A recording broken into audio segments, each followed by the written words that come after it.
teaching at LaPorte for 21 years, and I also taught at Chesterton High School for 1 year. So 22 years all told. I was either going to be a science teacher, a history teacher, or a music teacher. Well, Wabash College didn't offer a certification in music, and history is not as exciting as chemistry. Let's face it. For me, it's imparting my knowledge and making that impact on the student where they understand the nature of chemistry. Chemistry is a hard subject as it is now, and for me to convey that information to a student where they could actually learn that material at a higher level, that is my teacher, to make that difference.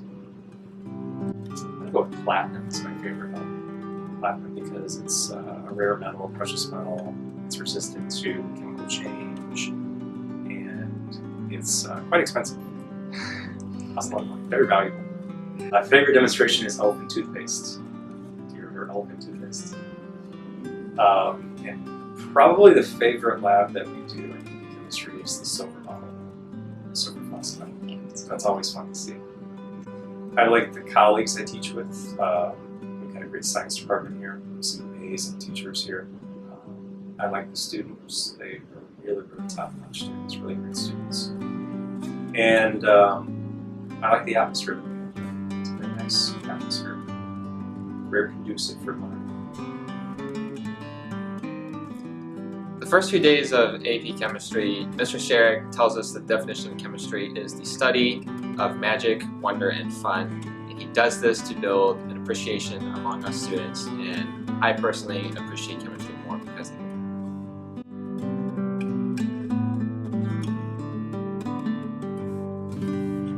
Mr. Sherrick is one of the best teachers in the school. He does a fantastic job of explaining concepts and going into fantastic detail. And he does a good job making sure that the people who are struggling with the concepts understand everything before the tests. And the people who already understand the concepts, he does a good job of providing them a few more ideas, giving them something to think about so they're not sitting there bored throughout the class.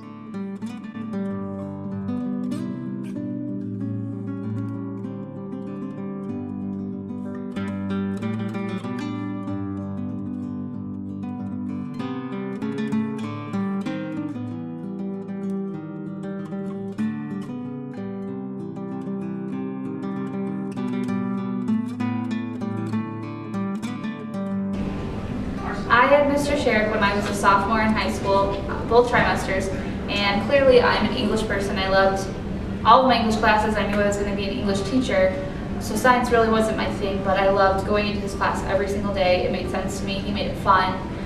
He still sees me in the hallway today and asks me how I'm doing and asks me how my classes are, so he's always kind of looked out for me, and I really appreciate that about him. And as great as he is as a teacher, he's an even better person, so Mr. Sherrick's amazing. I liked Mr. Sherrick because he made chemistry really fun and interesting, and I really had a fun time in his class.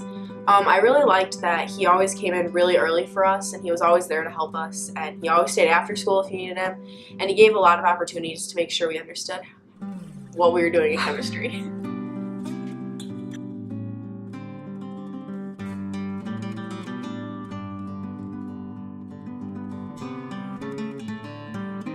Mr. Sherrick is a great teacher because he's always there to help his students. He comes in super early and then he leaves school really late, always making sure we can get our assignments in and stuff. And he's always willing to help, but he also is one of those teachers that just doesn't like give you the answer. You know, you have to kind of work for it.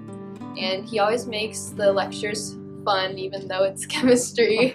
I mean, they're always interesting. He tries to put in a little experiment in there, you know, and he says funny jokes. He always has a funny little quote on the board every morning, or yeah, in the morning, and he takes care of us. He reminds me of my dad. It's really strange, but it's true.